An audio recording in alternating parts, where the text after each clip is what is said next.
படிக்கிறா, அதுக்கு 1000 ரூபாய் கொடுக்குறோம் மாதம். பையன் படிக்கிறான்னா அவனுக்கு ஒரு 1000 ரூபாய் கொடுக்குறோம். வீட்டில் அம்மாவுக்கு 1000, பிள்ளைக்கு 1000, பொண்ணுக்கு 1000. எலெக்ஷன் வந்தா அதான் தெரியாது எனக்கு. இருந்தாலும் ஒன்று சொல்லுகிறேன், எனக்கு தெரியாது. அடுத்த மாதம் ஒரு 10ஆம் தேதிக்குள் தேர்தல் அறிவிப்பாக வந்தார்கள்.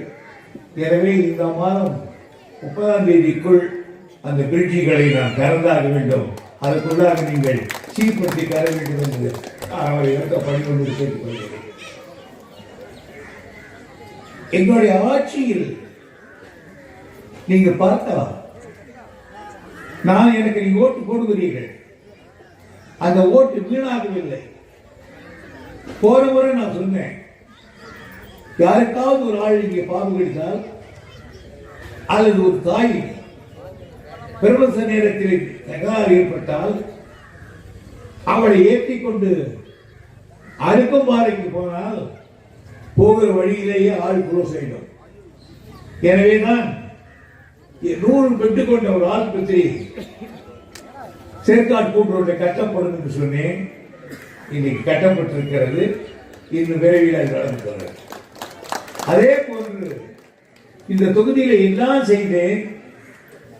ஆனால் படிப்பதற்கு கல்லூரிக்கு இந்த ஊர்ல ஒரு பையன் போனோம்னா எத்தனை பள்ளிவாசல் போகணும். அதுக்காக தான் சைக்கிளில் போய் படிக்கலாம்.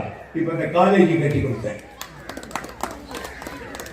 நீங்க தெரியும், வெள்ளக்கார காலத்திலேயே இந்த பொன்னையாத்து கடக்க முடியாம இருந்தது. 71 ஆட்சிக்கு வந்து கேட்டாங்க, பிரிட்ஜ் கட்டி வேணும். கட்டினேன். 50 வருஷம் ஆச்சு. அந்த பிரிட்ஜ் இடுப்பொடி போச்சு. உடனே 48 கோடி ரூபாயில அந்த பிரிட்ஜை அங்க கட்டி கொடுத்தேன். ஆக இங்க ரோடெல்லாம் பாத்தீங்கன்னா ஒரு காலத்தில் போய் சொல்லிட்டு இருக்கோம், நீங்க ட்ரங்க் ரோடு மாதிரி போட்டுருக்கிறேன். அது துரைமுருகனுடைய கைவினை இல்லையா?